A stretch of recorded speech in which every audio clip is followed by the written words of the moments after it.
자, 문학 보강 첫 번째 작품입니다. 안민가고요. 향가 중에서 제망매가와 함께 수능에 나올 가능성이 가장 높은, 그나마 높은이에요. 향가는 잘 안 나오는데 그나마 높은 작품 중에 하나고 내신 때도 좀 중요한 작품이죠. 19채 향가고요. 보시면 갈래가 19채 향가. 19채 향가가 어떤 특징을 가지고 있는가? 기서결의 3단 구성으로 되어 있습니다. 여기 보시면 기구, 서구, 결구 이렇게 세 부분으로 나뉘고요. 1에서 4구까지 4, 그 다음에 5에서 8구 4, 그리고 9구, 19 이렇게 두 줄 이렇게 4, 4, 2로 이 구성을 나누어서 봅니다. 3단 구성으로 되어 있고 그 다음에 낙구가 있죠. 이게 아홉 번째 줄에 낙구가 있습니다. 이 19채향가의 아주 중요한 특징이죠. 낙구의 기능은 시상을 집약하는 기능을 하고 있는데 이 두 가지가 시조의 형식에 영향을 주었다는 거, 이거 좀 중요하죠. 나중에 배우시겠지만 배우신 분들도 있을 텐데 시조가 초장, 중장, 종장으로 이루어져 있죠. 초중, 종장의 3단 구성.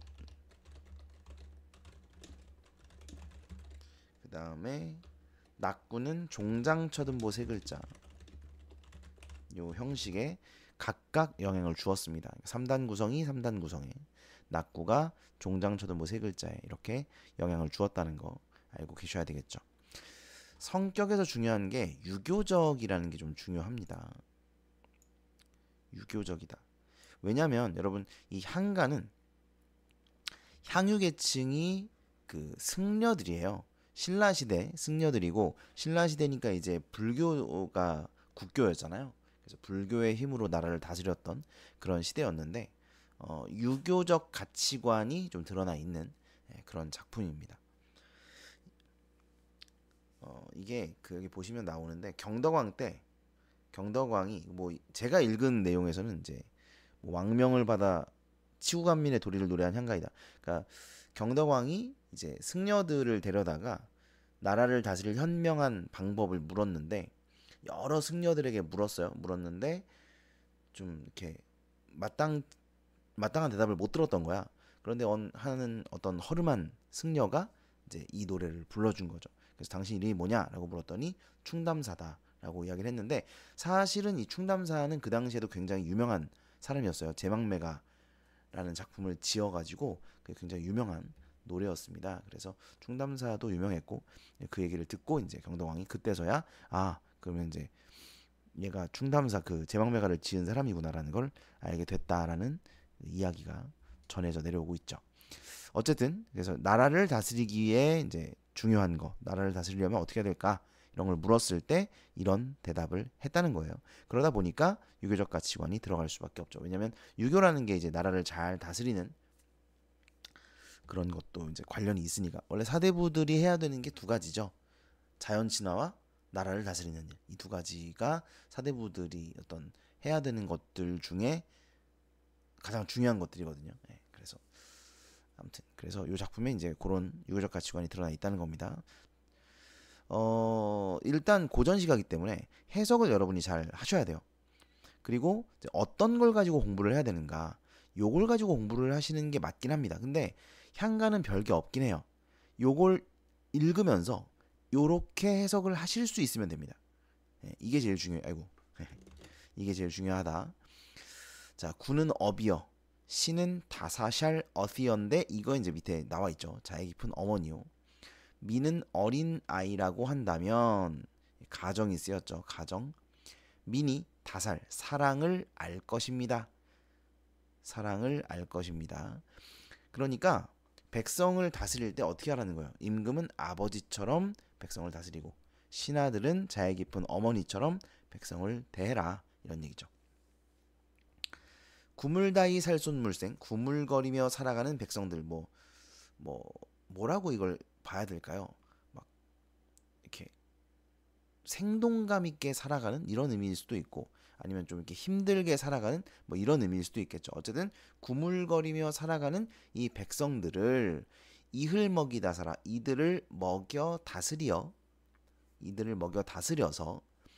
이따흘 바리곡 어디 갈때요. 이거는 백성들이 이렇게 말한다면, 이런 뜻이에요. 백성들이, 그러니까 요거는 백성들이 하는 말이야. 백성들이 이 땅을 버리고 우리가 어디로 갈 것인가? 라는 말이 백성들의 입에서 나온다면 이런 말인 거죠. 나라가 잘 다스려지고 있음을 알 것이다. 요즘에는 이제 그런 단어를 안 쓰는데 몇 년 전에 좀 유명했던 말이 헬조선, 뭐 탈조선 이런 말들이 좀 유행했었어요. 우리나라를 빗대어서 우리나라가 이제 너무 먹고 살기 힘들다. 그래서 헬조선이다. 헬이다 헬. 그래서 이 조선을 벗어나자. 다른 나라로 뭐 이민 가자. 이러면서 탈조선 한다. 뭐 이런 것들이 좀 유행을 했던 적이 있었는데 그러면 사실 나라가 잘 안 되고 있는 거죠. 그러니까 사람들이 야 우리나라만큼 살기 좋은 데도 없어.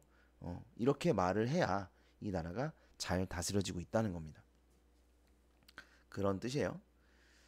요게 낙구죠. 요게 낙구입니다. 낙구. 군다이, 신다이, 민다이, 한할단. 요게 이제 임금답게, 신하답게, 백성답게 한다면 요게 이제 유교의 정명사상이라고 굉장히 유명한 이게 막 공자의 가르침일 거예요. 공자의 가르침. 그래서 각각 임금은 임금답게, 신하는 신하답게, 백성은 백성답게 자신의 할 도리를 다해야 된다. 뭐 이런 사상입니다. 유교의 정명 사상인데 그 사상이 이 충담사가 쓴 이 시에 이렇게 담겨 있다. 그래서 이 시가 유교적이다. 이 노래가 뭐 이런 말입니다. 나란히 태평할 것입니다. 됐죠? 자, 해석을 해봤고 문제를 한번 봅시다. 자, 문제를 보니까 윗글에 대한 이해로 적절하지 않은 것은 그래서요.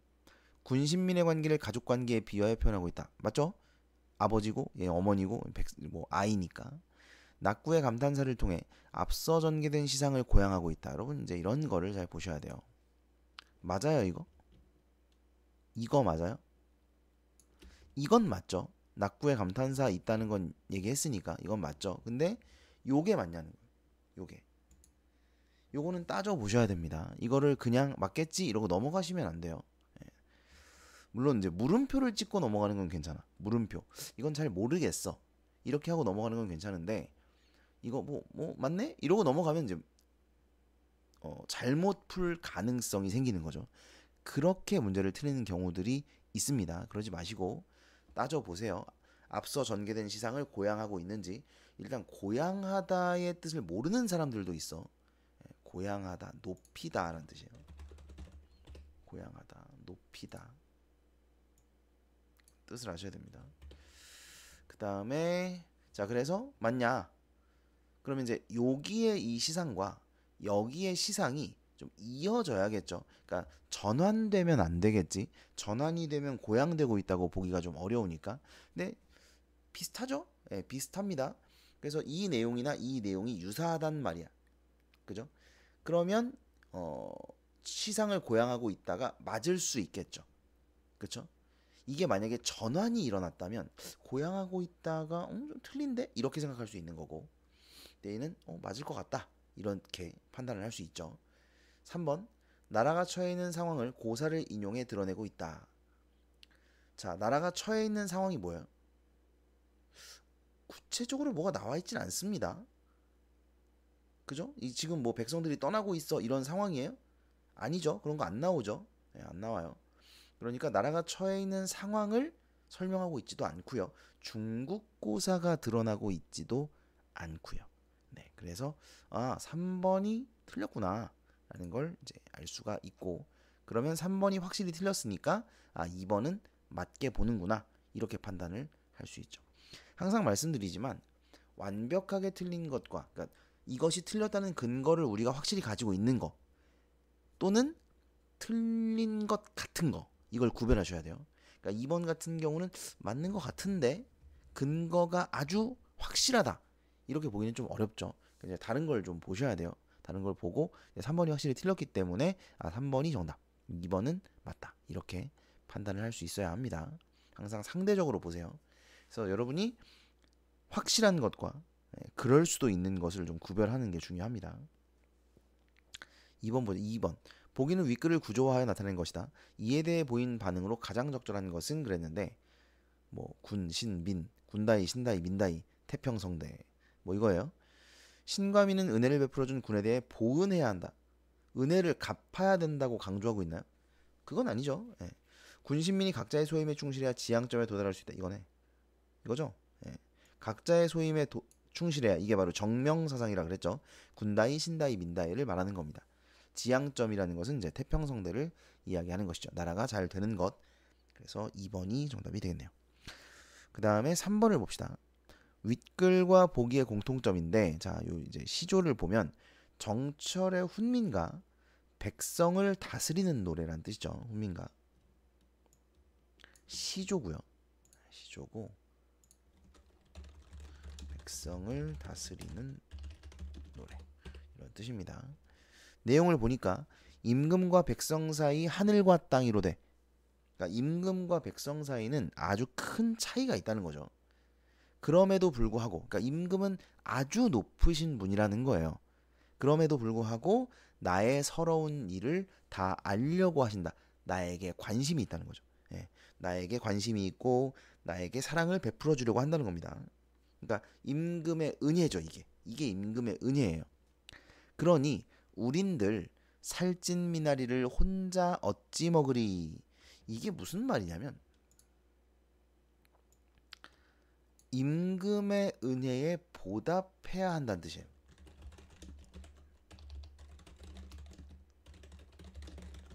그러니까 살찐 미나리를 혼자 먹지 마라. 임금께 바치라는 겁니다. 예. 어찌 이것을 혼자 먹겠냐. 이렇게 우리에게 은혜를 베풀어 주시는 임금께서 계시는데 어찌 이 살찐 미나리를 우리 혼자 배불리 먹을 수 있겠는가. 이런 얘기죠. 그래서 임금의 은혜에 보답해야 한다. 이런 의미입니다. 자, 공통점을 물었으니까. 근데 윗글에는 보온이 없다 그랬죠. 예, 요거에는 이제 보온이 있네요. 직설적 표현으로 시대현실 비판. 뭐 일단 요것만 봐도 아닙니다. 그다음에 서리적 표현 있나요? 어찌 먹으리 요거 서리법이죠. 예, 요거 서리법인데 백성의 역할에 대해 밝히고 있다. 맞나요? 임금의 은혜에 보답해야 하는 게 백성의 역할인가? 뭐 그럴 수 있습니다. 그럼 이제 윗글을 봅시다. 서리법. 자, 서리법. 요게 서리법일까요? 이 땅을 버리고 어디로 갈 것인가? 갈 곳이 없다. 이런 의미니까 뭐 서리법으로 볼 수 있고요. 나머지는 서리법이 없습니다. 그나마 요게 서리법인데 그러면 이게 백성들의 역할을 이야기하는 것인가요? 이 땅을 버리고 어디로 갈 것인가? 갈 곳이 없다. 이건 역할을 얘기하는 건 아닌 것 같죠. 그러니까 이 땅에 만족하고 있음을 드러내는 것이지. 그리고 이제 백성들이 바람직하게 바라보는 나라의 모습을 이야기하는 것이지 백성의 역할을 이야기하고 있는 건 아닌 것 같아요. 대화체를 통해 임금의 거처에 대한 염려 헛소리고요. 유랑민들의 실현 불가능한 소망을 반어적 아니고요. 유교적 이념을 바탕으로 치국과 관련한 주제를 드러내고 있다. 자, 일단 유교적 이념을 바탕으로 하고 있다는 맞죠. 둘 다 나라를 다스리는 거. 이제 위에서는 나라를 다스리는 거 치국이고 얘는 임금의 은혜에 보답해라. 뭐 이런 거니까 유교적 이념은 맞습니다. 치국과 관련한 주제를 드러내고 있다 그랬는데 맞을까요, 이게? 치국과 관련한 주제인가요? 얘는 맞다고 볼 수 있을 것 같아요. 왜냐면 자, 이게 지금 백성을 다스리는 노래라 그랬잖아요. 아, 죄송합니다. 다스리는이 아니라 가르치는이지. 네, 소리. 백성을 가르치는 노래, 가르칠 훈자. 훈계하다 할 때 훈자죠. 그래서 백성을 가르치는 노래인데 그럼 백성을 이렇게 가르치는 건 뭐 때문이에요? 나라를 잘 다스리기 위해서입니다.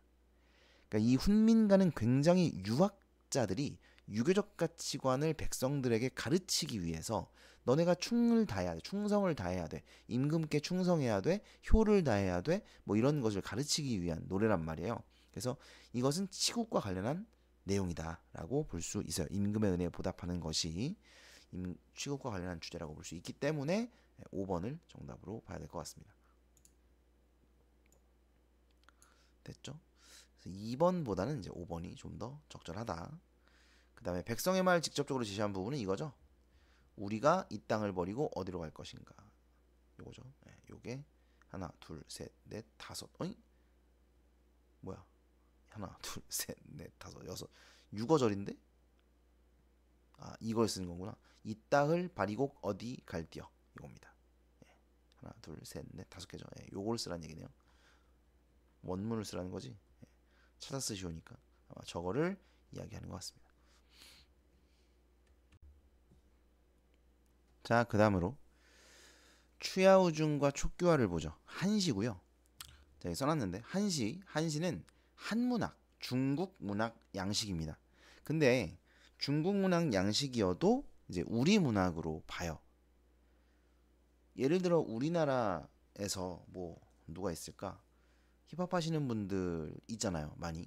그러면 그분들이 앨범을 내면 우리나라 음악이에요, 미국 음악이에요? 우리나라 음악이죠.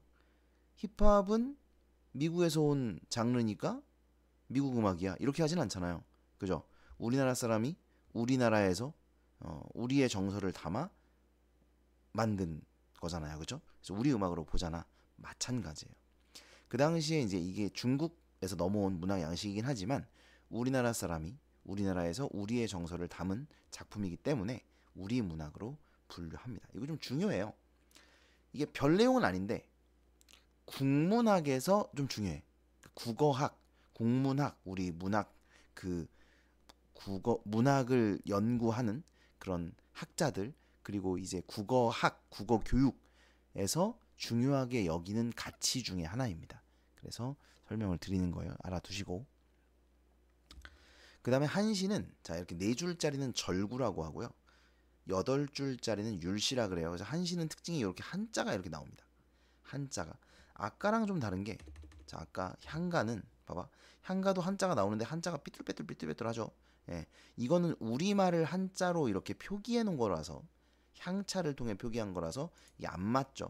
근데 이 한시는 이게 딱 맞아요. 왜냐면 이렇게 짓는 거거든. 이 형태를 맞춰서 짓게 되어 있는 거기 때문에 딱 맞습니다.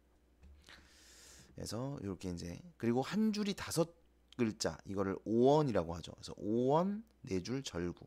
얘는 오원 여덟 줄 율시. 오원 율시 오원 절구라고 하는 거예요. 써 있죠? 갈래. 그다음에 이제 최치원인데 둘 다 여러분 이 제가 이제 경주최 씨예요. 경주최 씨. 이 경주최 씨의 시조가 바로 이 최치원입니다. 근데 최치원은 여러분이 잘 알다시피 육두품이었죠. 육두품이었기 때문에 이제 진골 성골이 아니었기 때문에 신라에서 이 골품제도가 있었던 신라에서 높은 벼슬에 올라갈 수가 없었죠. 그러니까 최치원은 본인이 굉장한 어떤 능력자라고 생각을 했어요. 그래서 그래가지고 당나라로 유학을 떠나죠. 그 당시에 이제 당나라에 뭐가 있었습니까? 신라원, 신라소, 신라방 뭐 이런 거 배우셨죠 역사 시간에. 그래가지고 이제 그 뭐더라? 외국인 등용하는 무슨 시험이 있었는데 이름이 생각이 안 나네요. 아무튼 외국인 등용하는 시험도 있었죠. 그래가지고 그런 거 이제 보고 거기서 이제 급제하고 막 그랬단 말이에요. 근데 이제 사실 중국이 어떤 나라인데 그 외국인에게 사실 중국인 입장에서 보면 다 오랑캐잖아. 오랑캐. 그지? 이 오랑캐들에게 높은 벼슬을 주거나 권력을 쥐어줄 리가 없죠. 사실. 그래서 이제 최치원이 거기서도 역시 높은 벼슬에 오르거나 하지는 못하고 결국은 고국으로 신라로 돌아오게 됩니다. 그래서 이제 결국 이제 은거해가지고 그렇게 자신의 신세를 한탄하면서 뭐 그렇게 살았다. 뭐 그런 내용이 전해져 오고 있고 그런 최치원을 안타까워한 사람들이 소설을 만들어서 최치원을 이제 영웅으로 만들어서 이제 소설을 만들어 가지고 전해져 내려오는 그런 작품도 있죠. 최고운전이라고 나중에 아마 배우시게 될 겁니다. 어쨌든 그래서 이제 제가 그 가끔 우스갯소리를 얘기하는 게 나에게는 이 억울함의 피가 흐르고 있다. 억울함의 피가 나도 억울하다. 왜냐면 내 피가 억울하기 때문이죠. 뭐 그런 얘기를 하는데 어쨌든 최치원이 이제 그런 삶을 살았어요. 왜 이걸 설명해 주냐면 시의 내용이랑 관련이 있어. 시가 다 이제 그런 내용입니다. 다. 자 봅시다. 자 요거는 이제 해석을 해놓은 거죠. 가을바람 괴로운 노래. 세상이 나를 몰라주네. 자, 이게 주제예요. 상황, 주제. 세상이 나를 몰라주는 거. 나를 알아주지 않는 거죠. 내 능력을. 창밖엔 삼경의 비. 여러분, 이 비는 정서를 심화시키는 소재로 볼 수 있죠. 화자의 정서를 심화시키는 소재로 볼 수 있습니다. 이런 걸 뭐라 그래요? 객관적 상관물이라고 하죠. 이거 객관적 상관물이에요. 등불 앞 말리 마음. 그러니까 멀리 떨어진 마음인데 이게 두 가지로 해석이 돼요. 자, 첫 번째는 화자가 타국에서 이 시를 지었다고 보면 이 말리 마음이라는 게 내 마음은 멀리를 생각한다. 그러니까 고향을 그리워한다. 이렇게 해석을 할 수도 있어요. 이렇게 해석을 할 수 있고, 또는 이 시를 은거 중에 지었다고 본다면, 은거 중에, 그러면 이제 세상을 생각하는 거죠. 자신을 알아주지 않는 세상. 그리고 그것이 억울하고 그 때문에 외로움을 느끼고 이런 것을 표현하는 것이다. 이렇게 해석을 하기도 합니다. 그 다음에 두 번째. 자, 이것도 이제 최치원인데, 촉규화는 접시꽃이란 뜻이에요. 접시꽃. 거친 밭 언덕 쓸쓸한 곳에 탐스러운 꽃송이가 가지를 눌렀대요. 그러니까 이게 여러분, 이것만 보면 이 뭐지? 제목을 봐야 돼. 그래서 항상 제목을 먼저 보라고 하는 게 이런 것 때문입니다. 아, 이게 지금 촉규화라는 꽃에 대해서 이야기하는 거구나. 이게 접시꽃이라는 건 몰라도 돼요. 몰라도 됩니다. 그냥 촉규화라는 꽃에 대해서 이야기하는 거구나 정도만 아시면 돼요. 자, 그래서 보니까 꽃송이가 탐스럽대요. 꽃송이가 엄청 큰가 보지? 근데 가지를 눌렀대. 꽃송이가. 매화 비 그쳐 향기 날리고. 여러분, 매화가 향기가 되게 좋은 꽃이죠. 향기가 날리고 보리바람에 그림자가 흔들린대요. 수레 탄 사람 누가 보아주리. 수레를 탔다는 것은 권력자라는 거예요. 집권층이란 뜻이야. 그러니까 수레 탄 사람이 보아주지 않는다는 거야. 관심이 없다는 거죠. 예. 그러니까 나라는 인재를 알아봐주지 않는다. 뭐 이런 얘기입니다. 벌나비만 부질없이 찾아드네. 벌나비는 부정이네요. 천한 땅에 태어난 것 스스로 부끄러워. 스스로 부끄러워 자조적 태도. 이거 우리 태도할 때 했죠. 스스로를 조롱한다. 스스로 부끄러워. 사람들에게 버림받아도 참고 견디네. 좀 구체적으로 상황이 나와 있죠. 나를 알아주지 않는 세상을 이야기하고 있습니다. 됐죠? 뭐 어려운 내용은 없어요. 그래서 아까 얘기한 그런 배경, 최치원과 관련된 배경을 좀 이해하시면 되고, 갈래적 특징을 생각을 해주면 되겠다. 자, 문제를 한번 볼까? 가와 나에 대한 설명으로 가장 적절한 것은 그랬어요. 자, 가는 나와 달리 실제 지명을 사용하여 사실감을 높이고 있다. 볼까요? 가에 뭐라고요? 없잖아. 그죠? 없죠. 아무것도 없습니다. 가는 나와 달리 동일한 시어를 반복하여. 있나요? 없을 거예요. 없죠. 동일한 시어 반복 없습니다. 나는 가와 달리 계절적 배경을 통해 애상적 분위기를 환기한다. 자, 나의 계절적 배경이 있어요. 매화, 보리바람. 여기 보시면 보리바람, 그래서 지금 설명도 해놓은 거야. 이렇게 일부러 이게 계절적 배경이라고. 있습니다. 근데 이게 애상감인가? 그리고 가에 보면 가을바람이 있잖아. 그럼 이거 계절적 배경이죠? 그럼 가와 달리도 틀렸고요. 그죠? 가에도 계절적 배경이 드러나 있어요. 그리고 오히려 애상적 분위기는 가에 드러나죠. 나에는 애상적 분위기가 드러나지 않습니다. 그러니까 드러나는데 계절적 배경을 통해 애상적 분위기를 드러내는 건 아니에요. 그죠? 애상적인 건 이제 요거죠. 버림받았어 내가. 뭐 이런 것 때문에 애상적인 거지. 이런 오히려 매화비 그쳐 향기 날리고 보리바람에 그림자 흔들리면은요, 좋은 상황이죠. 이게 지금 화자와 대비되는 걸 보여주는 거거든. 그래서 틀렸습니다 이거. 나도 틀렸고요. 가와 달리도 틀렸어요. 그죠? 이걸 왜 이렇게 하나하나 하냐면 너네도 이렇게 풀어야 된다는 거예요. 니네 이 문제 풀 때 후루룩 뚝딱 풀면 안 된다. 이렇게 푸는데 이걸 빨리 해야 되는 거예요. 이렇게 나 지금 하는 것처럼 하나 이렇게 따져야 돼요. 근데 이걸 빨리 해야 되는 거야. 그래서 이거를 여러분이 좀 연습을 해야 됩니다. 이걸 지금 연습하지 않으면 나중에는 이걸 고칠 수 없게 돼요. 이걸 하나하나 하는 거를 지금 연습하고, 그래서 이걸 많이 하다 보면 빨라져. 빨라지게 만들어야 돼. 예. 그래서 이게 순서가 있어. 일단은 애들이 정확도가 올라야 돼. 그러면 나중에 이제 무슨 얘기가 나오냐면 선생님 근데 시간을 제한하지 않고 풀면 다 맞는데 뭐 몇 개 안 틀리는데 시간 제한하니까 시간이 부족해요. 이게 그 다음에 이제 이 얘기가 나와야 돼. 그래서 그 다음에 이걸 단축하는 걸 가야 되거든. 예. 그러니까 일단은 정확도가 중요하다. 그래서 이렇게 하나하나 따지면서 풀어야 되는 거야 원래.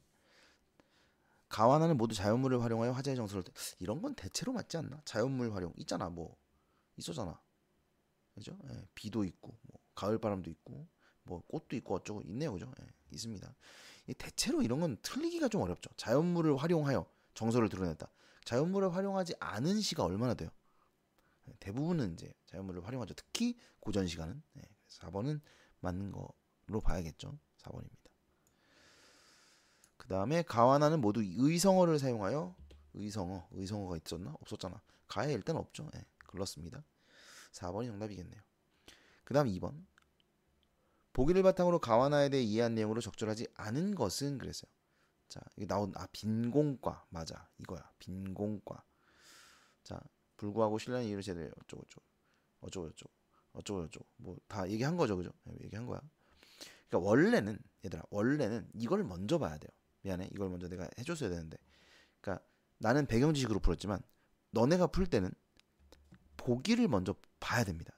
그러니까 문제를 툭 보고 보기가 있어? 그럼 그 문제를 먼저 보세요. 보기를 먼저 보세요. 보기를 읽고 그 다음에 시를 보셔야 돼요. 이게 순서예요. 아무튼 그래서 요 내용입니다. 가의 일행에서는 자신의 능력을 인정해주지 않는 세상에 대한 고뇌 맞나?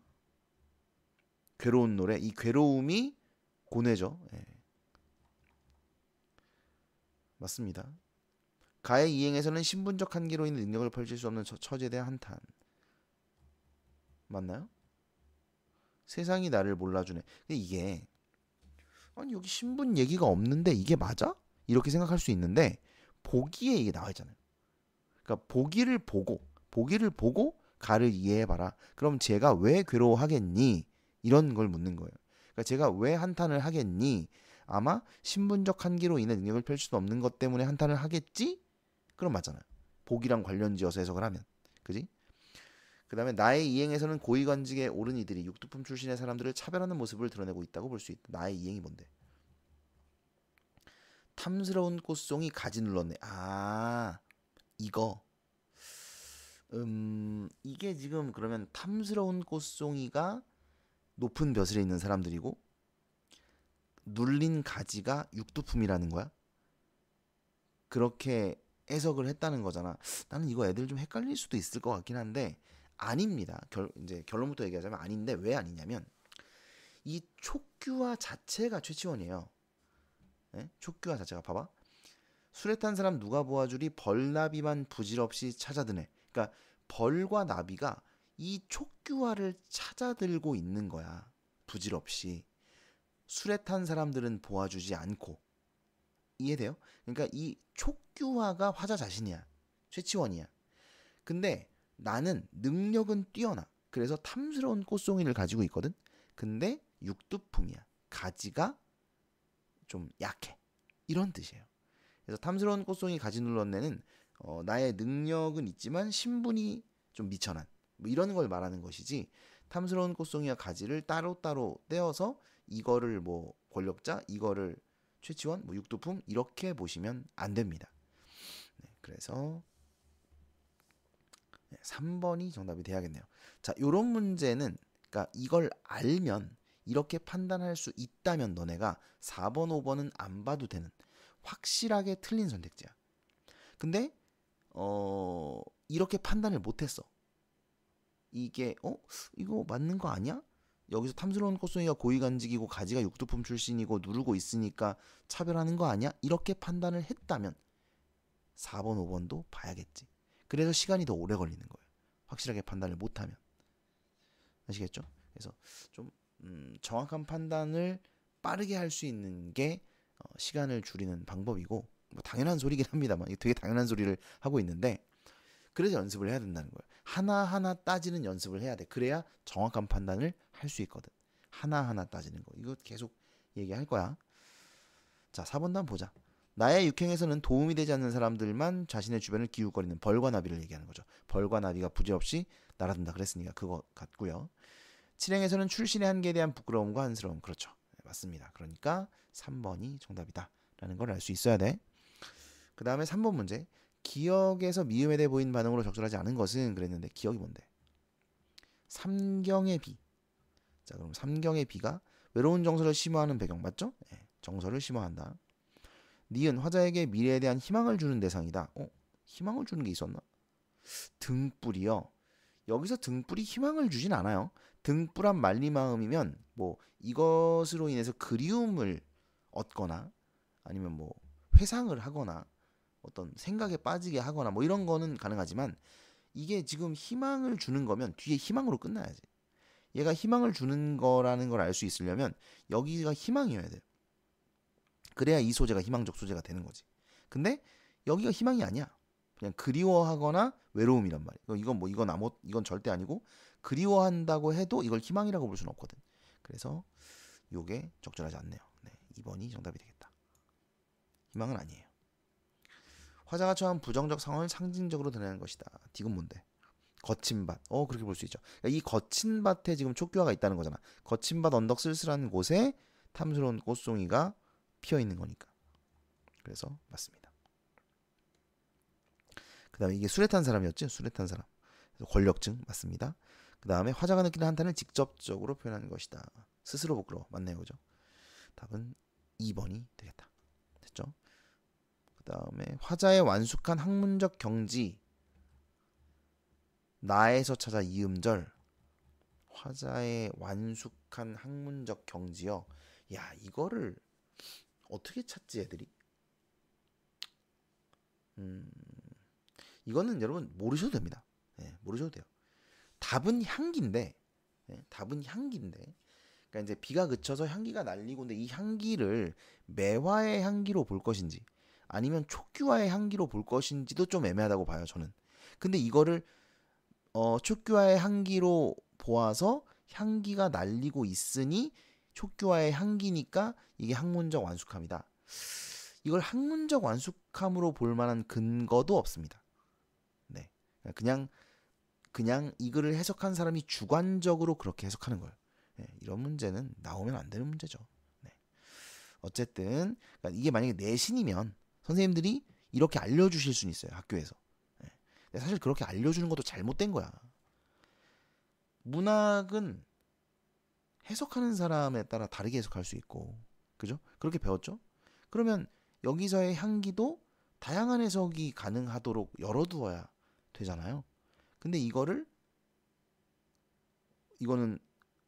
화자의 완숙한 학문적 경지야 이렇게 정해져 버리는 순간 이거는 잘못된 문학 교육이 되는 겁니다. 네, 좀 안타깝네요. 자, 아무튼 그래서 이건 신경 안 쓰셔도 돼요. 네. 야청 도의성이에요. 밤에 다듬이 소리를 듣다 뭐 이런 의미고요. 갈래는 한시입니다. 한자로 쫙 쓰여져 있고 그 다음에 뭐 이런 게 있는데 내용을 좀 봅시다. 내용을 보고 이야기를 해보죠. 일단 보기가 있으면 먼저 보라고 했는데 보기가 딱히 없어요. 네, 딱히. 그래서 그냥 내용을 바로 보겠습니다. 가을 하늘에 달비치고 일단 계절적 배경이 드러나 있고요. 은하수가 환하니 나그네는 돌아가고픈 심정이 간절해지네. 이 나그네는 이제 화자의 처지를 나타냅니다. 화자가 나그네예요. 긴긴 밤 근심에 겨워 오래 앉았노라니 일단 근심에 겨워하고 있다. 화자의 정서.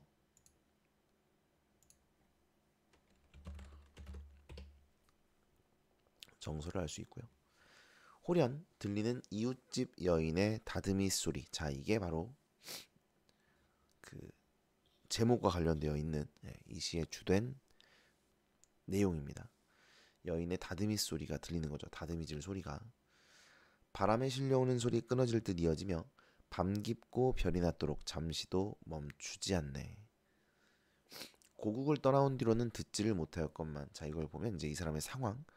고국을 떠나왔죠. 나그네죠. 예, 그래서 나그네라고 표현을 하는구나. 듣지를 못하였건만 지금 타향에서 들으니 소리 서로 비슷하네. 그래서 지금 듣는 소리가 고향에서 들었던 다듬이 소리를 떠오르게 하는 거죠.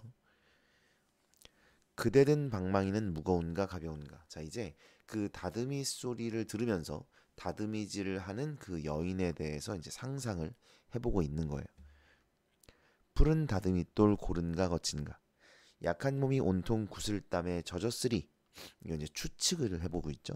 옷 같은 두 팔도 힘이 붙여 지쳤으리. 호도스로 떠난 나그네를 구하고자 함인가?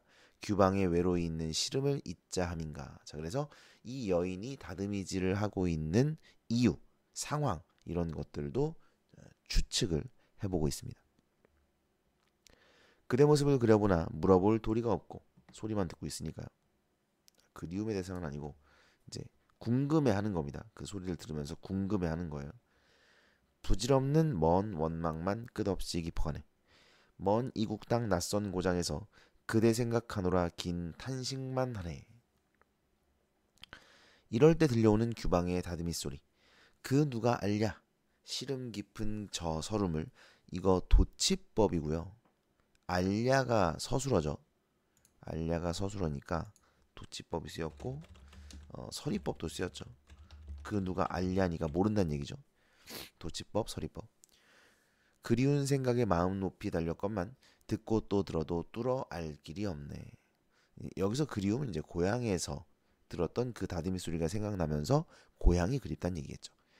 꿈속에라도 저 소리 찾아보려 하지만 나그네 수십 만화 잠도 이루지 못한다네. 역시 화자의 정서가 드러나 있습니다.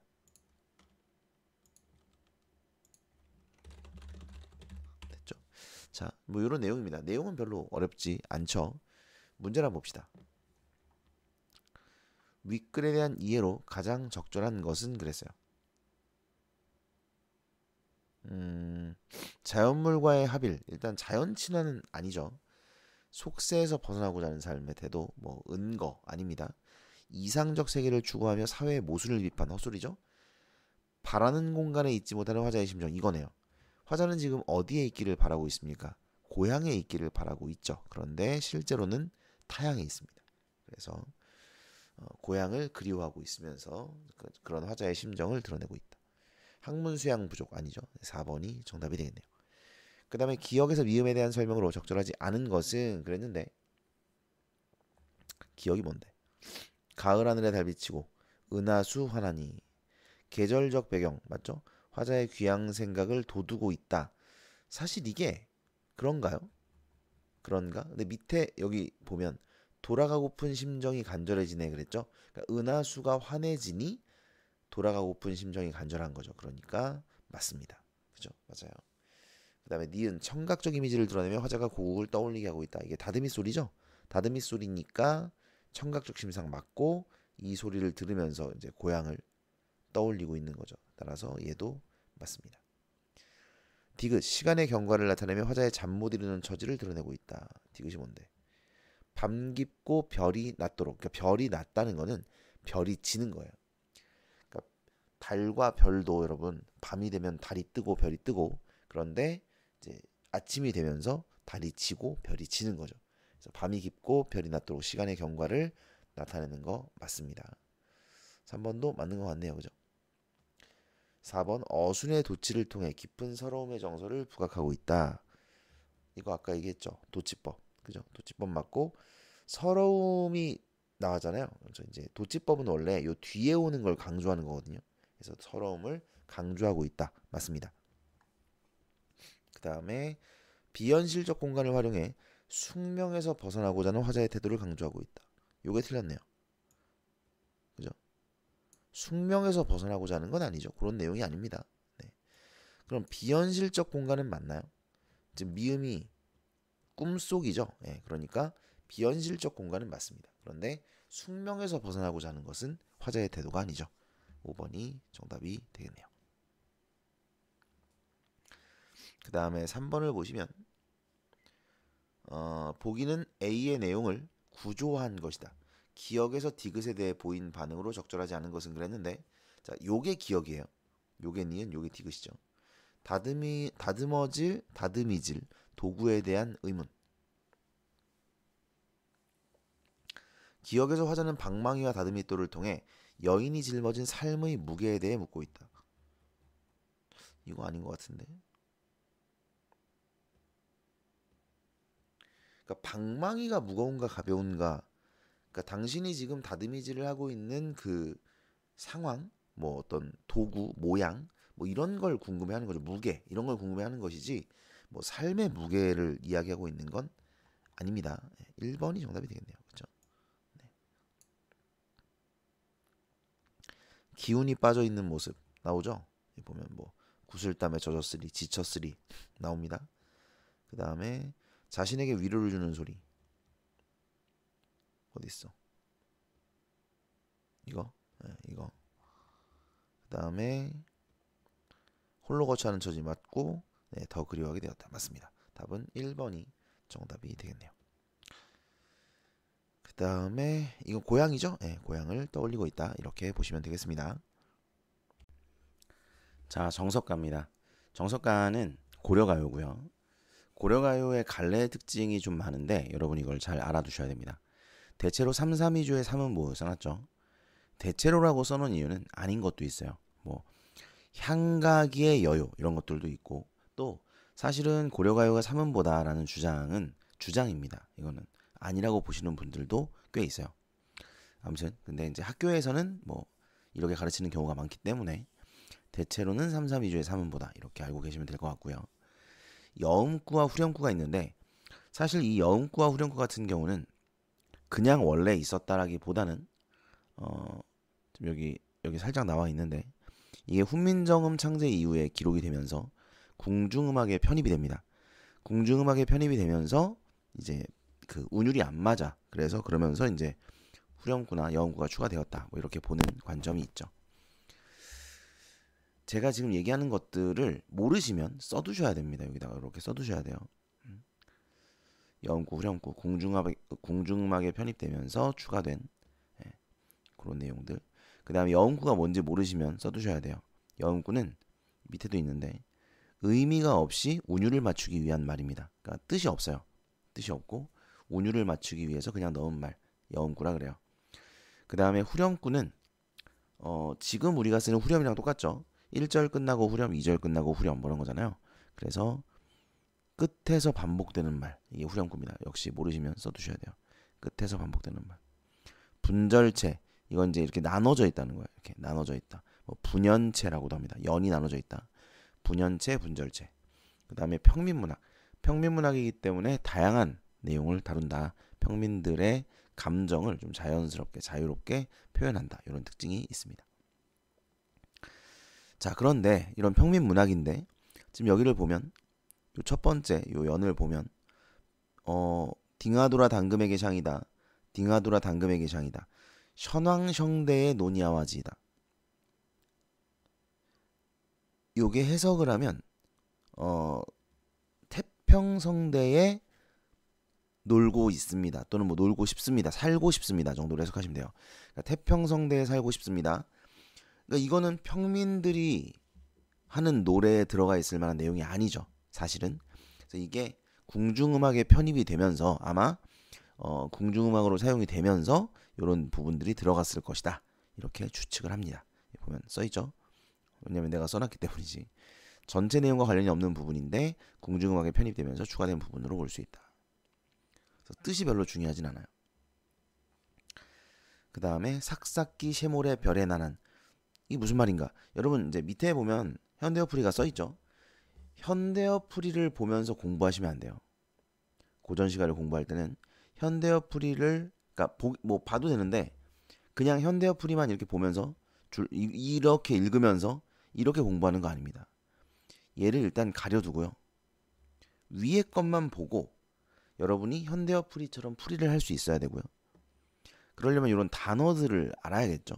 단어들을. 삭삭기의 뜻 나와있죠. 쉐몰의 뜻, 별의 뜻 이것들을 이제 여러분이 외우셔야 돼요.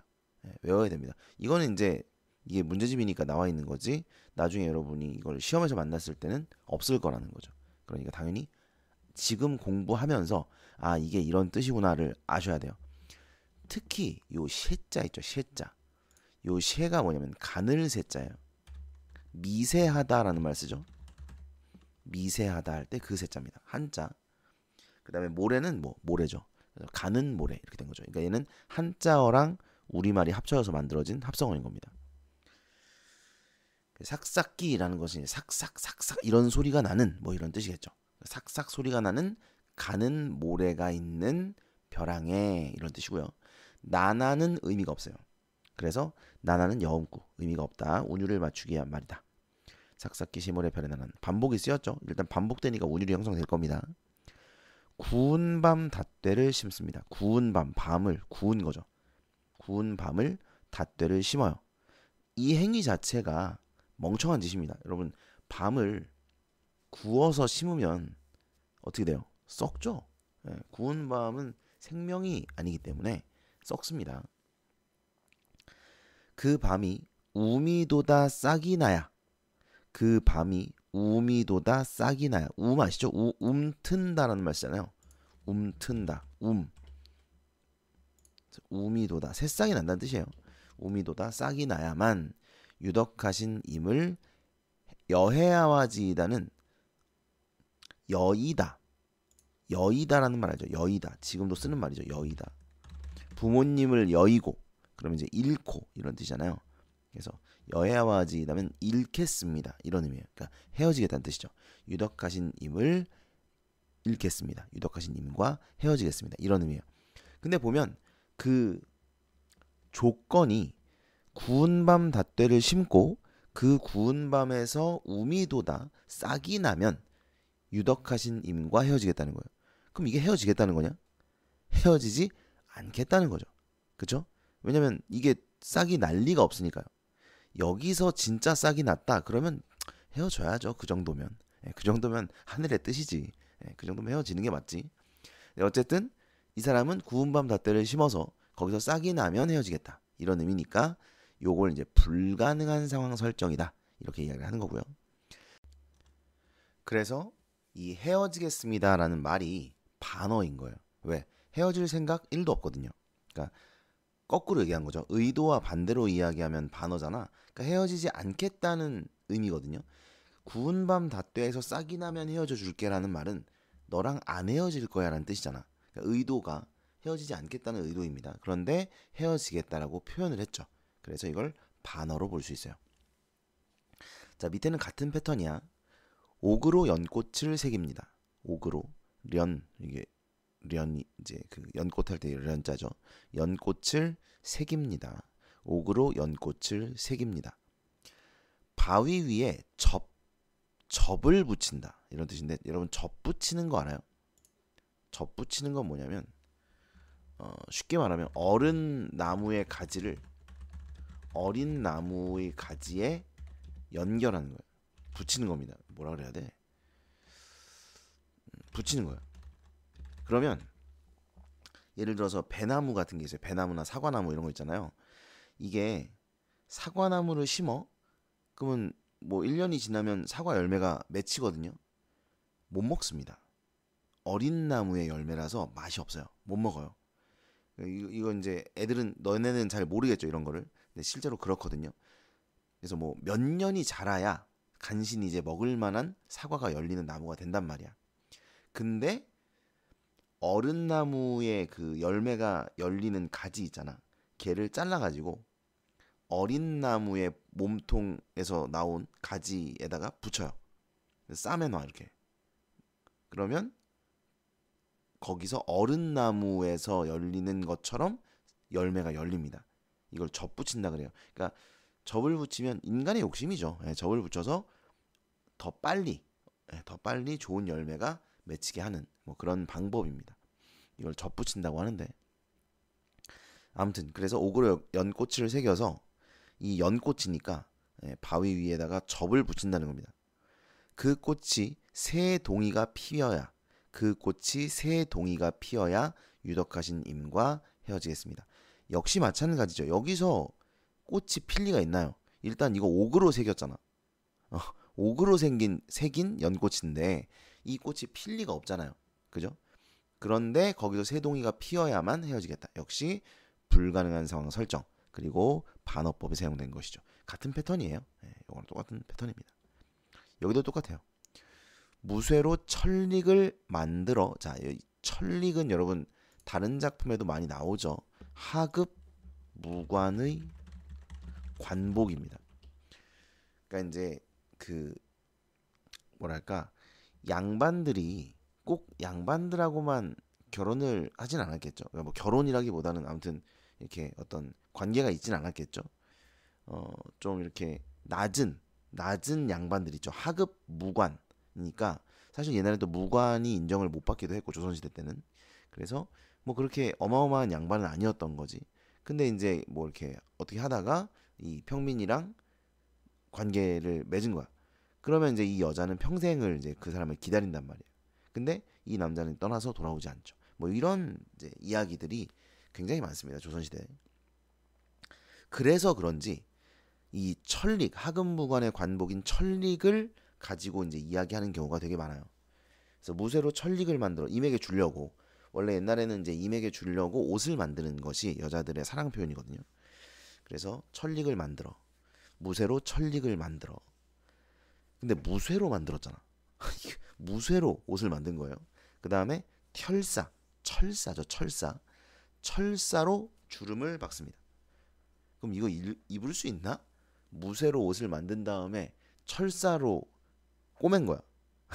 꼬맬 수가 있는 게 신기하긴 한데 어쨌든 철사로 주름을 박아서 꼬맸습니다. 그 옷이 다 헐어야. 그죠? 그 옷이 다 헐어야. 역시 불가능한 상황 설정이죠. 유덕하신님과 헤어지겠다. 역시 반어법이고요. 같은 패턴이죠. 지금 계속 같은 패턴. 여기도 마찬가지. 무쇠로 한쇼. 이 한은 큰이에요.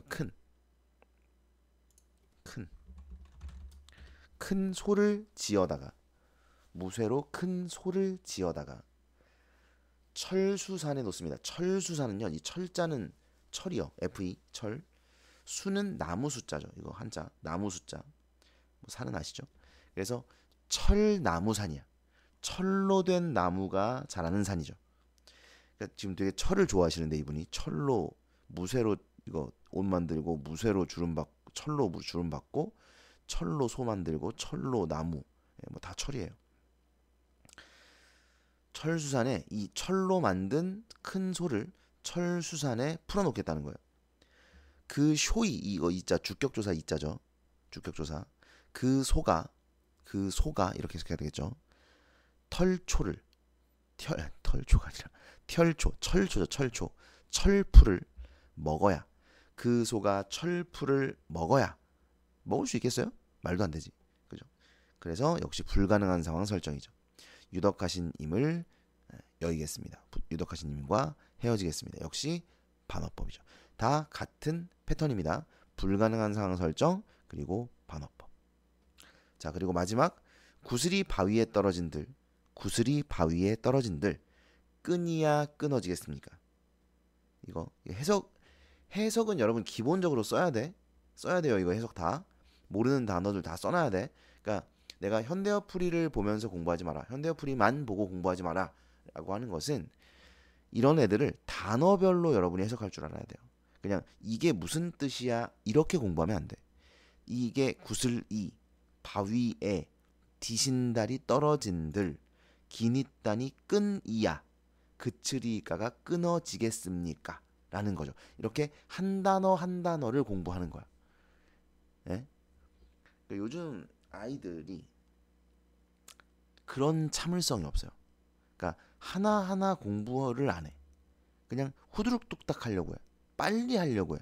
옛날에 어른들보다 성미가 더 급한 것 같아. 뭐 그렇죠. 그러니까 차근차근 읽고 따지고를 못해. 그냥 이거 대충 이런 내용 이렇게 공부한단 말이야. 그러면 안 돼. 한 단어 한 단어를 알아야 돼. 그러니까 영어도 마찬가지죠. 영어도 한 단어 한 단어를 차근차근 해석하려고 안 하고 대충 이렇게 후루룩 이런 뜻이겠지 뭐. 이러면 지가 영어 잘하는 줄 알아. 물론 그것도 필요한 능력이긴 한데 기본적으로 처음에 공부할 때는 내가 단어의 뜻을 알고 해석을 해야겠다 이렇게 생각을 해야 되는데 단어 뜻 몰라도 그냥 호로록 이렇게 공부하려고 한단 말이에요. 고전시가도 당연히 그렇게 공부하려고 하고, 그러니까 그러시면 안 된다는 거예요. 단어 뜻을 아셔야 돼. 그리고 단어가 다른 데서 또 나와. 이 단어가. 그렇기 때문에 단어를 공부하는 것이 좋은 공부법이다. 단어 뜻을 모르면 써놔야 돼. 구슬이 바위에 떨어진들, 구슬이 바위에 떨어진들. 끊이야 끊어지겠습니까? 이거 서리법이죠. 끊이야 끊어지겠습니까? 끊어지지 않는다. 서리법. 그러니까 끈은 끊어지지 않는다는 거죠. 구슬이 바위에 떨어져도 구슬은 깨지겠지. 하지만 끈은 끊어지지 않습니다. 이런 말이에요. 근데 보통은 끈이 끊어져서 구슬이 바위에 떨어지는 거 아닌가? 그러니까 이제 이렇게 끈으로 구슬들을 꿰어가지고 팔찌 같은 걸로 쓴단 말이야. 근데 이렇게 차고 다니다 보면 이제 끈이 끊어지죠. 그래서 끈이 끊어지니까 구슬이 바위에 떨어지는 것이 아닌가라고 저는 생각을 했는데, 얘는 그건 아닌가 봐. 그냥 그 팔찌를 통째로 들어가지고 바위에 떨어뜨렸을 때 구슬은 떨어지지만 끈은 끊어지지 않는다. 뭐 이런 말인 것 같아요. 즈무는 천이야, 천. 해는 해년, 년, 천년 이런 뜻이죠. 천년을 외오곰, 홀로, 녀신다. 이게 녀다죠. 가다, 살다 이런 뜻이에요.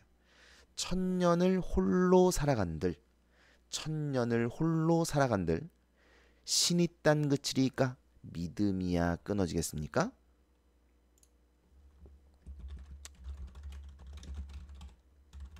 그러니까 여러분 이게 비유인 거 아시겠어요? 구슬은 깨져도 끈이 끊어지지 않는 것처럼 믿음도 끊어지지 않아, 이런 말인 거예요. 네. 그래서 끈과 믿음, 이 긴과 신, 이 두 단어가 대응되고 있는 것이죠. 같은 겁니다. 자, 그런데 요거 지금 이거 어서 봤던 건데 이렇게 생각하는 친구들이 있을 수 있어요. 이게 뭐냐면 서경별곡의 이수가 이 내용이에요. 조금 형태가 다르긴 해. 그 서경별곡은 이렇게 반복을 하진 않아. 이렇게 두 번씩 반복하진 않거든. 그렇긴 한데 어쨌든 이 내용이에요. 이 내용이 들어가 있어.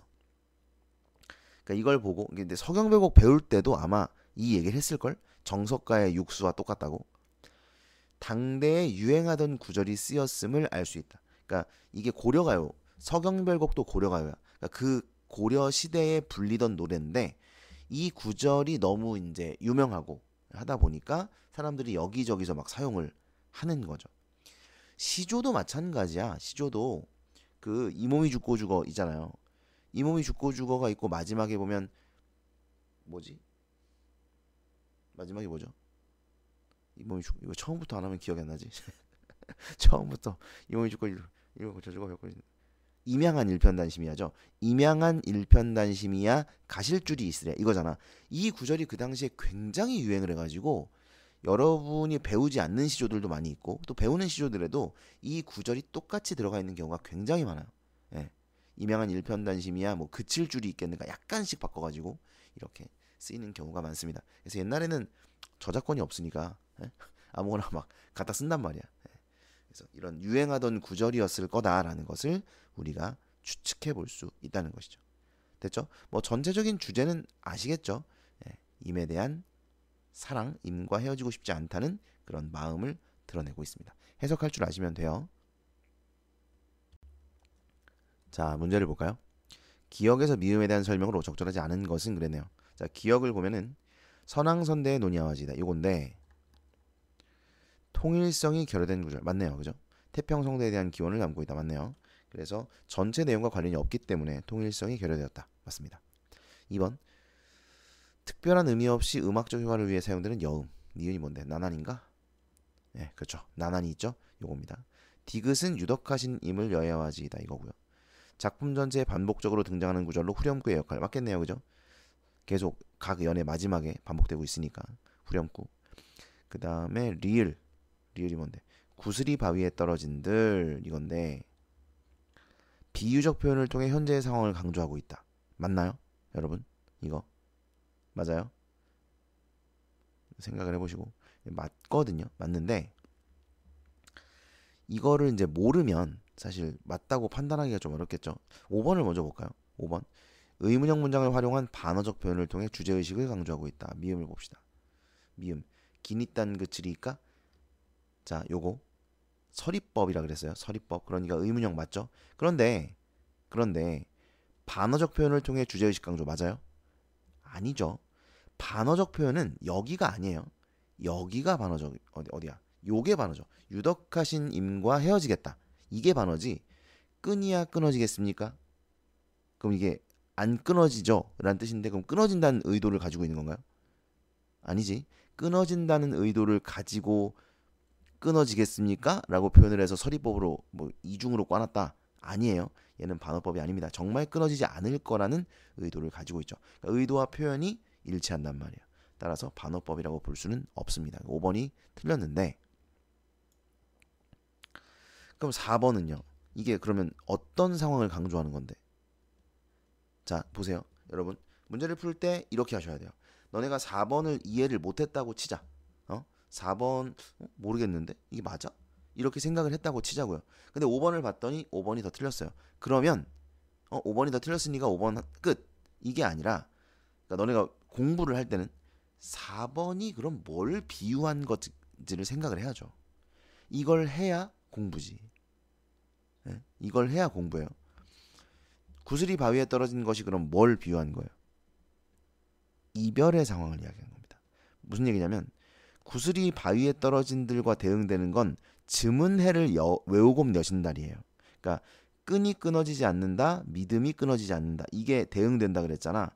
그러니까 구슬이 바위에 떨어지는 거랑 천년을 홀로 살아가는 것이 대응되는 거죠. 그러니까 우리가 지금 헤어진다고 해도 믿음이 끊어지진 않을 것이다. 이런 얘기를 하려고 하는 거죠. 그래서 이 사람의 상황은 즈문해랄 외오곰 여신달이에요. 그러니까 비유적인 표현, 구슬이 바위에 떨어진다라는 비유적인 표현을 통해서 이별의 상황을 표현하고 있는 것이죠. 따라서 4번은 적절합니다. 됐죠? 이렇게 이해를 하고 넘어가셔야 돼요. 항상. 그 다음에 2번입니다. A와 발상 및 표현 방식이 유사하지 않은 것은 그랬는데 요새는 잘 안 나와요. 이게. 그러니까 수능이나 모의고사에서는 요즘 이게 잘 안 나옵니다. 발상 및 표현이라는 단어가 잘 안 쓰이긴 해요. 근데 아직도 이제 옛날 문제들이나 내신 이런 거에서는 좀 나올 수가 있죠. 근데 발상 및 표현이랑 표현법이랑 뭐가 다른데요? 이게 어떤 거는 표현법, 뭐 표현 방식 이렇게만 내고 어떤 거는 발상 및 표현 이렇게 낸단 말이에요. 그럼 발상 및 표현이랑 표현법이랑 뭐가 다른데? 보통 발상 및 표현은 어떤 것들을 우리가 발상 및 표현이라고 범주를 하냐면은 반어, 역설, 그 다음에 감정이입, 주객전도, 뭐 형상화, 추상적 대상의 구체화, 뭐 이런 것들이에요. 이런 등등등. 그러니까 이런 것들을 유독 발상 및 표현이라는 말로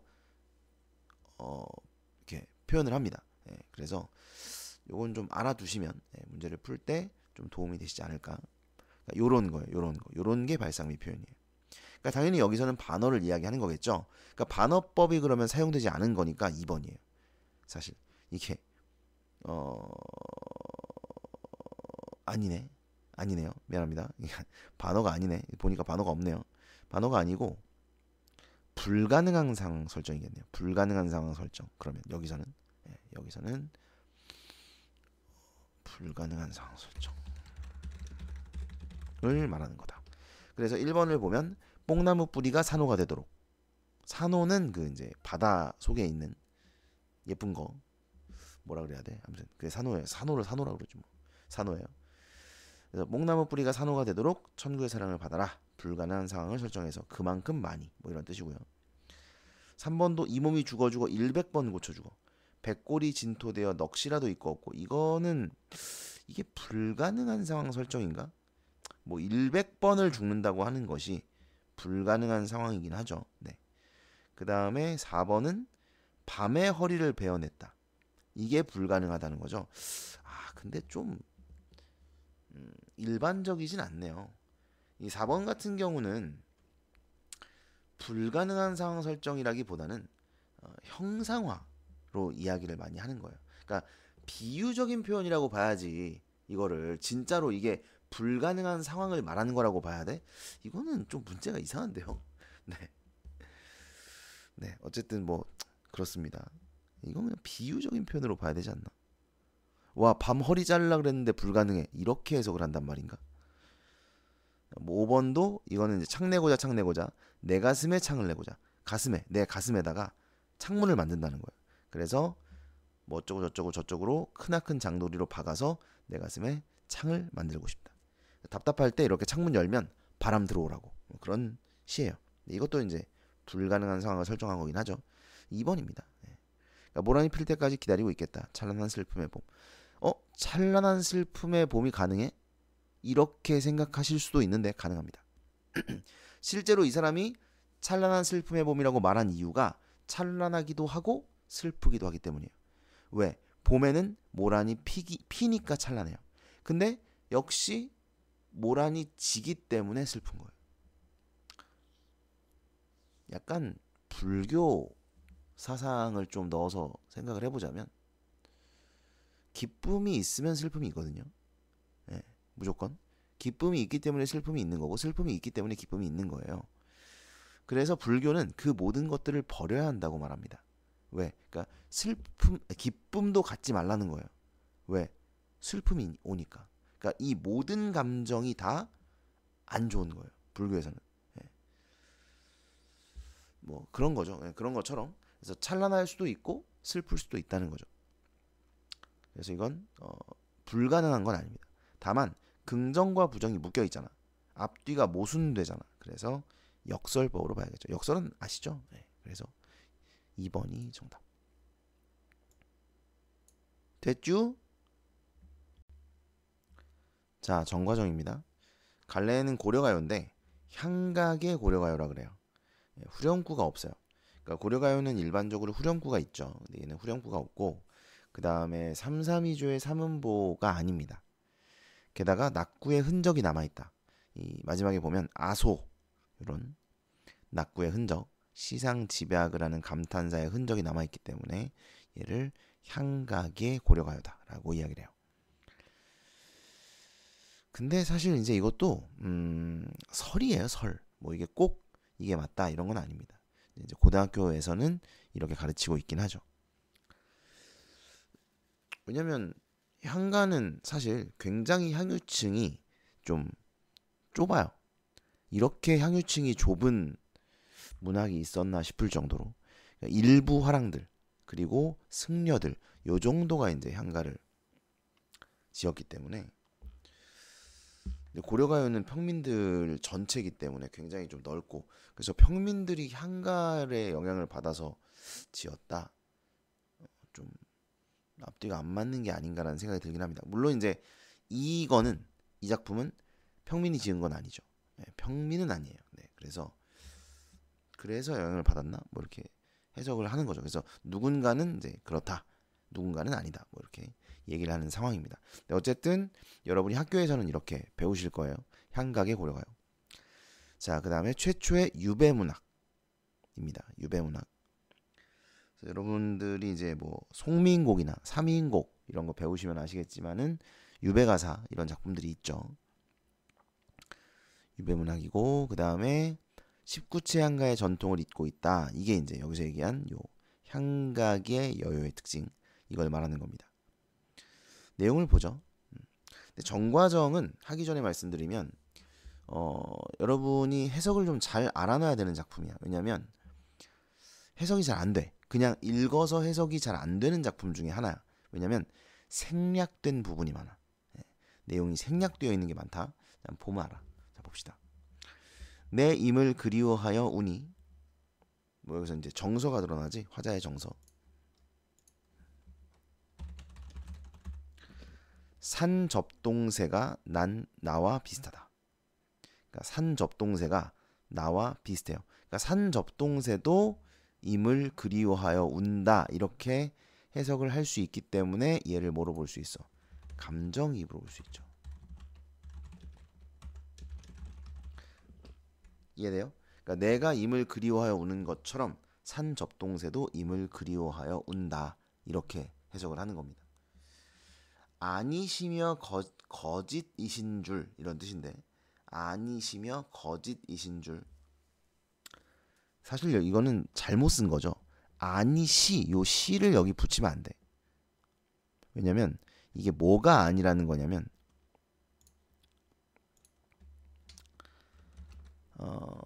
사람들이 나에 대해 짓거리는 그러니까 모함하는 말이 이게 주어야. 그러니까 사람들이 나에 대해 모함하는 말이 아니야. 그거 사실이 아니라는 거야. 사실이 아니며 거짓이라는 것을 이런 뜻이에요. 그러니까 사실 얘를 높일 필요가 없죠. 주체 높임 선어만 어미가 쓰일 이유가 없어. 시는 사실 이건 잘못 쓴 거예요. 뭐 너네도 잘못 쓰잖아, 그지? 아무거나 높이고. 요즘 아이들이 잘못 쓰는 거 중에 이제 좀 큰 게 맨날 자기를 높여요. 예. 자기를. 그러니까 뭐 내가 뭐 어떤 경우가 있을까? 물어보셨어. 물어보시려고 했어. 막 이런 식으로 말해요. 그러니까 자기를 높이는 거죠. 제가 그러니까 상대를 높여야 되는데 자기를 높이는 시를 쓰는 거야. 뭐 아무튼 그겁니다. 아니며 거짓이신 줄인데, 그러니까 아까 얘기한 것처럼 생략된 부분이 많다 그랬잖아. 요게 지금 생략이 되어 있는 거예요. 그러니까 이거를 모르는 사람이 이것만 봐서 이걸 찾아낼 수 있겠냐고. 어렵죠. 어려워요. 잔월효성이 아실 것이다. 잔월효성은 달과 별인데, 달과 별인데 여기서 중요한 건 얘네가 절대적 존재. 어떻게 해야 이게 안 가려지고 절대적 존재입니다. 그러니까 이 절대적 존재라는 말이 가끔 나오는데 시에서 이게 뭐를 의미하냐면 모든 걸 다 알고 있거나 인간의 소망을 들어주거나 뭐 이런 거예요. 모든 걸 다 알고 있어. 잔월효성이 알잖아. 그러니까 얘는 절대적인 존재이기 때문에 내가 잘못한 게 없다는 거. 사람들이 나에 대해서 모함하는 말들이 다 거짓이라는 그 진실을 알고 계신다는 거예요. 잔월효성께서 알고 계신다는 거죠. 잔월효성은 절대적 존재. 정읍사 이런 작품에는 달아 높이곰 도다샤 그거 기억나요? 뭐 그런 작품이 있죠. 달님이시여 우리 남편 좀 지켜주세요. 뭐 이런 거죠. 이건 뭐야? 소망을 들어주는 존재. 그런 게 절대적 존재예요. 그래서 다시 얘기하지만 소망을 들어주는 존재거나 모든 것을 알고 있는 존재. 이것을 절대적 존재라고 합니다. 넋이라도 임은 한데 녀져라. 임과 한 곳에 녀다는 녀다, 가다, 살다 이런 뜻이야. 항상 단어를 알아야 돼요. 단어를 해석할 줄 알아야 돼. 임과 함께 살고 싶다. 이런 뜻이에요. 넋이라도 임과 함께 살고 싶다. 아으, 요거는 이제 여음구죠. 위에서 안 했네. 요 아으. 그러니까 얘가 후렴구는 없는데 여음구는 있어. 벽이더시니 뉘러시니까 우기던 사람이 누구입니까? 근데 이것도 시를 썼지. 지금 벽이 더 시니 높였는데 사실 높일 필요가 없어. 우기던 사람이 누구입니까? 어떤 새끼가 우기던가요? 뭐 이런 말이거든요. 뭘 우겨? 내가 잘못을 저질렀다고. 그러니까 내가 잘못을 저질렀다고 우기던 사람이 도대체 누구냐? 어떤 새끼가 나를 모함했냐? 뭐 이런 뜻이죠. 과도 허물도 천만 없습니다. 천만은 전혀 이런 뜻이죠. 잘못이 없다는 얘기예요. 나는 잘못이 전혀 없다. 말인 말이신디어 무리들의 말입니다. 무리들의 말입니다. 나를 모함하는 무리들의 말입니다. 슬프구나. 아으 정서 슬프구나. 이미여 나를 하마 벌써란 뜻이에요. 이건 뜻을 좀 알아두세요. 이 단어. 벌써 이미여 나를 벌써 잊으셨습니까? 서리법 아니죠. 진짜 묻는 거예요. 이미여 나를 벌써 잊으셨나요? 아소. 자, 이게 바로 감탄사. 시상을 집약하는 감탄사 아소입니다.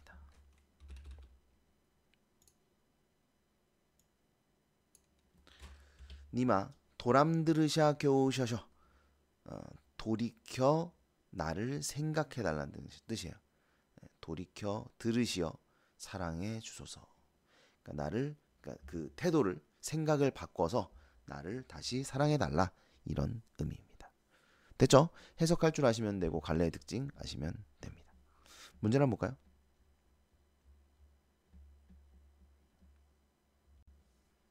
자, 1번입니다. 윗글의 표현상 특징으로 가장 적절한 거. 공간적 배경에 대해 묘사. 없죠? 음성 상징어 있었나? 음성 상징어. 뭐 딱히 없습니다. 없고요.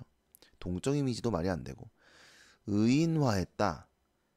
이거는 있습니다. 그 뭐야? 접동사를 내가 감정이입이라 그랬잖아. 감정이입은 기본적으로 의인법이 쓰여야 돼요. 의인법이 안 쓰이면 감정이입이 될 수가 없습니다.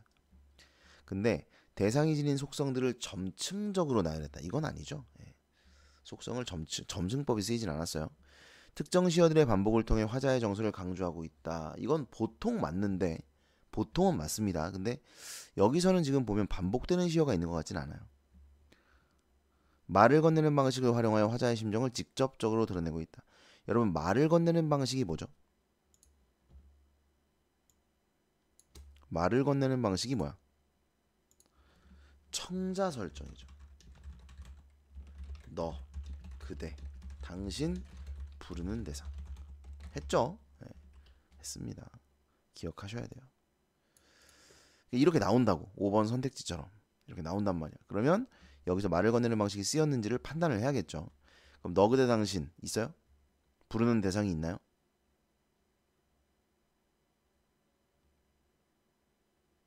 여기서 불렀네요.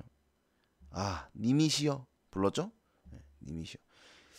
난 궁금한 게 그럼 이게 없으면 말을 건네는 방식이 아닐까요? 여기서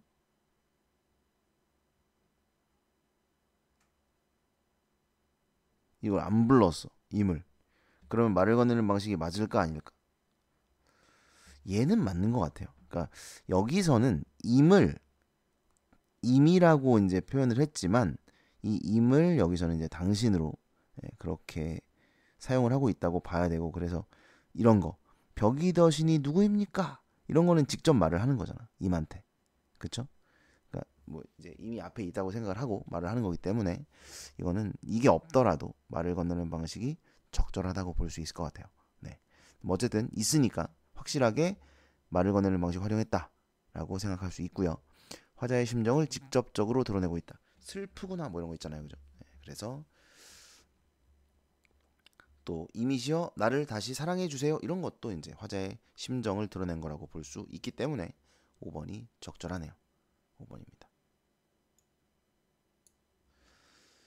그 다음에 2번 문제. 윗글의 A와 보기의 B를 관련지어라. 자, 수풀에 우는 새는 춘기를 못 내겨워 소리마다 교태로다. 수풀에 우는 새 알죠? 새가 춘기, 봄 기운이죠. 봄 기운을 못 내겨워 소리마다 교태로다. 그러니까 봄 기운을 이기지 못하고 막 교태를 부린다는 뜻이거든요. 근데 실제로 그럴까요? 그러니까 이 감정은 화자의 감정과 동일하거든요. 그러니까 화자가 지금 봄을 즐기고 있는 거죠. 상춘곡, 봄을 맛보다 이런 뜻이죠. 그래서 이것은 감정이입으로 볼 수 있어요. 최소한 의인법이죠. 최소한. 왜냐면 새가 교태를 부린다고 했으니 최소한 의인법인데 감정이입으로 볼 수 있습니다. 왜냐하면 이 감정이 화자의 감정과 동일하다고 볼 수 있기 때문이죠. 따라서 A도 감정이입이고 B도 감정이입이니까 감정이입을 찾아보자. 없네. 감정이입 얘기가 없네요. 화자와 동일시되는 자연물이다. 이건 맞고요. 화자와 대조적인 아니죠. 네, 화자와 대조 아닙니다. 실망감 아니죠. 그리움을 지닌 대상. 그리움을 지닌 대상이요? 아닌데.